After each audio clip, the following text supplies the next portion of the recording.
શ્રદ્ધા. સત વત્તા ધ એટલે શ્રદ્ધા. સત એટલે સત્ય અને ધા એટલે ધારણ કરવું. સત્યને ધારણ કરવું એટલે શ્રદ્ધા બને છે. આ બે અક્ષરનો જોડાક્ષરથી બનેલો આ નાનો શબ્દ શ્રદ્ધા શબ્દ છે નાનો, પણ એનો અર્થ એકદમ ઊંડો રહેલો છે અને સૂક્ષ્મ રહેલો છે.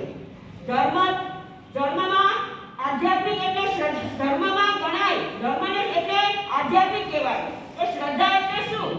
તો શ્રદ્ધા એટલે કહેવામાં આવે છે શ્રદ્ધા એટલે આદર, વિશ્વાસ, ભરોસો.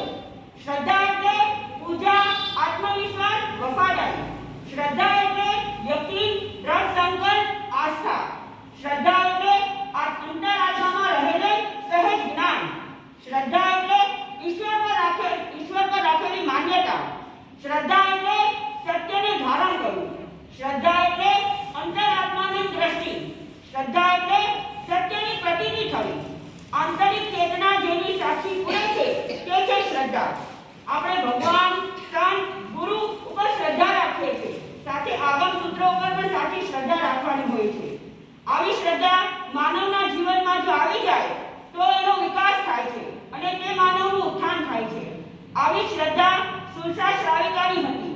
સાચી શ્રદ્ધા અને સંકિત શિરોમણી બની ગયા અને તે અમર થઈ ગયા. એમ પૂજ્ય શ્રદ્ધાજી મહાસતીજીનું સંસારી નામ સરોજ હતું. સરોજ એટલે કમળ. સરોજ એટલે કમળ થાય. કમળ ક્યાંથી લે? કાદવમાં. કાદવમાં સરોજ ખીલે છે, પણ કાદવની અંદર લેપાતો નથી.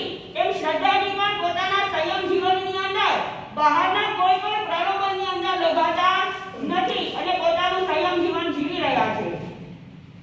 પૂજ્ય શ્રદ્ધાજી મહાસતીજી સંયમ ઉપરના બહારના એક પણ प्रलोभन लोभाता नहीं.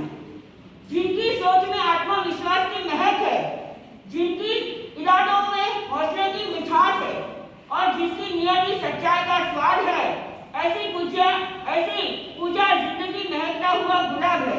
ऐसी जिंदगी महकता हुआ गुलाब है. જેનું નામ એવા ગુણ એવા પૂજ્ય શ્રદ્ધાજી માસાજી અમારા રહેલા છે. અમારા ગુરુબેન કહેવાય તો હું મારી બેને જ કહું છું, શ્રદ્ધાજી ક્યારે કહું છું, બાકી બેને જ વધારે કહું છું. એવા પૂજ્ય અમારા ગુરુબેન પોતાના સંયમ જીવનમાં આવા જ ગુણો સાથે મહેકે છે. તેમના સંયમ જીવન તપ ત્યાગ સ્વાધ્યાયમાં હંમેશા રક્ત રહે છે. પોતાના નામને સાર્થક કર્યું છે. કર્મના ક્ષયના લક્ષથી પોતે અત્યારના મહાસર્વત્ર ભદ્ર તપની આરાધના કરી રહ્યા છે અને એથી એમનો એમને આ તપ નિમિત્તે અમે અંતરના અભિનંદન આપીએ છીએ તથા દિલથી હાર્દિક શુભેચ્છા આપીએ છીએ.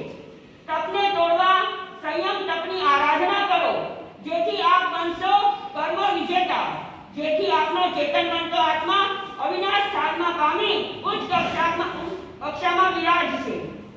કોઈ જ્ઞાન દર્શન ચારિત્રના માંડવડા રોપાવો, કોઈ તાપ અને ત્યાગના તોરણ બંધાવો. આજે અવસર આવ્યો આમ આંગણીએ, આજે અવસર આવ્યો આમ આંગણીએ. કોઈ જ્ઞાન દર્શન ચારિત્રના માંડવડા રોપાવો. આશા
ઓળીઓ, 20 સ્થાનકની ઓળી, 24 ભગવાનના એકાશના આદિ ઘણા તપ કર્યા છે. અને આ ચાતુર્માસમાં અમે જ્યારથી પ્રવેશ કર્યો 24 જૂનથી લઈને આજ સુધીમાં એમણે આ તપ કર્યો છે. તમને ખબર છે આ તપનું નામ શું છે? તમારા બધાના મનમાં વિચાર થતો હશે કે શ્રદ્ધાજી સ્ટાર્ટિંગથી લઈને 24 જૂનથી અત્યાર સુધી એટલું માસ એકાશના કરે છે, પણ શેના એકાશના? વિચાર તો ક્યારેક તમને થયો હશે, પણ એ તપનું નામ છે મા સર્વતો ભદ્ર તપ.